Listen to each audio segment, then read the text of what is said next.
Election commission itself is স্বাধীন, আমরাই তো স্বাধীন।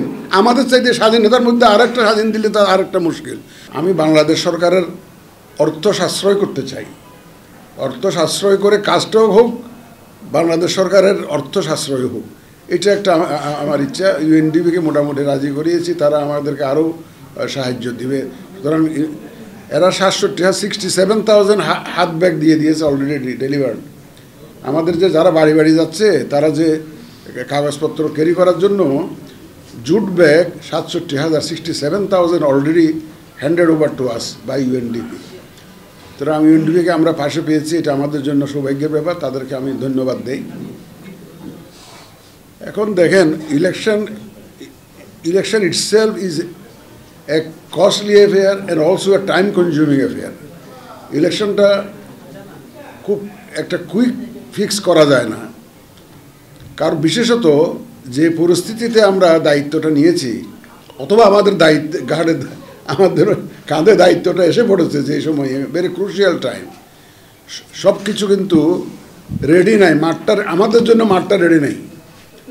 একটা মুভমেন্টের পরে আমরা দায়িত্ব পেয়েছি তো ক্রুশিয়াল টাইমে, এবং 15টা সংস্কার কমিশন কাজ করছে এখন যার জন্য আমরা রুলস অফ দি গেম কি হবে এটা আমরা ফিক্স করতে পারি নাই এখনো।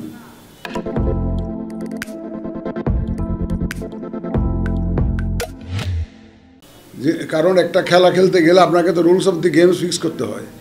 রুলস অফ দি গেম যদি থাকে, খেলার নিয়ম কানুন যদি আগের থেকে ফিক্স করা থাকে, আপনি কমফোর্টেবলি খেলাটা পরিচালনা করতে পারেন। কিন্তু আমরা যে ইলেকশনটা করব, এই আইন কানুন বিধিবিধান কিন্তু এখনও চূড়ান্ত অবস্থায় নাই, কারণ রিফর্মস কমিশনের রিপোর্টগুলো আসা শুরু করেছে। এখন এদের মধ্যে কতটুকু গ্রহণযোগ্য হয়, কতটুকু ইনকর্পোরেট করতে হবে, বিভিন্ন বিধিবিধানের মধ্যে ইনকর্পোরেট করতে হবে, এটা আমরা we are not still sure about it. আমি আগেও বলেছি যে আমাদের যারা রিফর্মস কমিশনের মেম্বার ছিলেন তারা অত্যন্ত অভিজ্ঞ লোক। ওনাদের বদরুল আলম মজুমদার সাহেবের নেতৃত্বে এটা রিফর্মস কমিশনটা ফর্ম করা হয়েছে, অত্যন্ত অভিজ্ঞ লোক উনি। তা ওনার অন্যান্য সদস্যরাও যথেষ্ট অভিজ্ঞতা সম্পন্ন। তো সুতরাং ওনারা অনেক সুপারিশ দিয়েছেন। তো সব সুপারিশ খারাপ বা সব সুপারিশ ভালো, এটা আমাদের কাছে গ্রহণযোগ্য এটা বলতে পারছি না। কারণ ওই যে আমি ওই দিন কোন একটা চ্যানেলে জানি বলতেছিলাম যে যিনি জুতা পায়ে দেন উনি জানেন প্যারেকটা কোথায় খোঁচাচ্ছে। দি ওয়ারার নোজ হোয়ার দি শু পিঞ্চেস। কারণ জুতা পায়ে না দিলে বুঝতে পারবেন না যে আসলে ব্যথাটা কোথায় লাগতেছে। এমনি তো জুতা দেখতে কত সুন্দর, জুতা পরলে আপনি বুঝবেন যে এটা কোথায় সমস্যাটা, আপনার পা কোথায় কেটে যাচ্ছে, ফুসকা পড়তেছে কোথায়।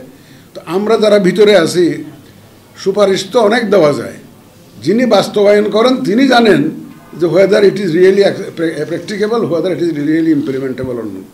তো আমরা সেই দৃষ্টিকোণ থেকে আমরা রিভিউ করে দেখেছি, আমরা এই যে সারমর্মগুলো রিভিউ করে দেখেছি। দেখেন, আমাদের নির্বাচন কমিশনের ম্যান্ডেটটা কী, কনস্টিটিউশনাল ম্যান্ডেটটা কী। নাম্বার 1 হচ্ছে যে আমরা প্রেসিডেন্সিয়াল ইলেকশনটা করি। 2 নম্বর ম্যান্ডেট হচ্ছে যে আমরা পার্লামেন্টারি ইলেকশনটা করি। 3 নম্বর ম্যান্ডেট হচ্ছে আমরা ভোটার রেজিস্ট্রেশনটা, ভোটার লিস্টটা আমরা করি। 4 নম্বর হচ্ছে যে ডিলিমিটেশন এক্সারসাইজটা আমরা করি। অথবা অন্য কোনো আইনের দ্বারা যদি কোনো দায়িত্ব আসে, যেমন লোকাল গভর্নমেন্টের ইলেকশন, এটা কিন্তু কনস্টিটিউশন আমাদেরকে দেওয়া নেই। ওটা লোকাল গভর্নমেন্ট ইলেকশন, লোকাল গভর্নমেন্টের আইনে বলা আছে, তারা আমাদেরকে রিকোয়েস্ট করে, তারপর আমরা ইলেকশনটা করি এই লোকাল গভর্নমেন্ট। কিন্তু আমাদের কনস্টিটিউশনে বলা নেই যে লোকাল গভর্নমেন্ট ইলেকশন আমাদেরই করতে হবে। কারণ আমাদের 4টে বড় ম্যান্ডেট অ্যাকচুয়ালি। তাহলে ওই 4টে বড় ম্যান্ডেটের মধ্যে প্রেসিডেন্সিয়াল ইলেকশন এবং পার্লামেন্টারি ইলেকশন, এই 2টা বাদ দিয়া delimitation and the voter registration, এই 2টার মধ্যেই সুপারিশ দিয়েছে ওনারা আমাদের কাছ থেকে আস্তে আস্তে সরিয়ে নেওয়ার জন্য। এখন ডিলিমিটেশন বাদ দিলে যেটা হবে, আমাদের কাছ থেকে নিয়ে গেলে যেটা হবে, অথবা যদি এমন কোনো শর্ত দেওয়া হয় যাতে আমরা ফিক্স করতে না পারি, যারা অভিযোগগুলো দিয়েছে তাদের এই আবেদনগুলো যাতে বিবেচনার সময় যদি বাধা সৃষ্টি হয় আবার নতুন করে, তাহলে কিন্তু বিশাল একটা সমস্যা দেখা দিবে। ডিলিমিটেশনটা ওনারা সাজেস্ট করেছেন যে, আমি জানি না ওনারা বিস্তারিত জানি না, ওনারা একটা নাকি একটা আইন করবেন বলেছেন, ওখানে একটা আইন একটা করবেন।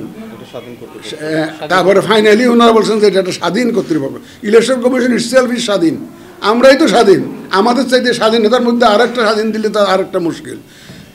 ডিলিমিটেশন আমার কনস্টিটিউশনাল ম্যান্ডেট, এটার উপর আমার নিয়ন্ত্রণ থাকতে হবে। এখন আমি যদি বলি যে এই ডিলিমিটেশনটা করে দেন স্বাধীন একটা প্রতিষ্ঠানকে যদি বলি, উনি ওনার মতো টাইমলি দেবেন, ইলেকশনের ডেটই পার হয়ে যাবে ডিলিমিটেশন করতে করতে করতে, বিকজ উনি তো আমার নিয়ন্ত্রণে থাকবেন না, উনি তো স্বাধীন, ওই কর্তৃপক্ষ স্বাধীন। সুতরাং টাইমলি কমপ্লিট করা এবং প্রপারলি কমপ্লিট করা যেটা কনস্টিটিউশনাল ম্যান্ডেট, এটা অন্য কোনো কর্তৃপক্ষকে দেওয়াটা আমরা যুক্তিযুক্ত মনে করি না।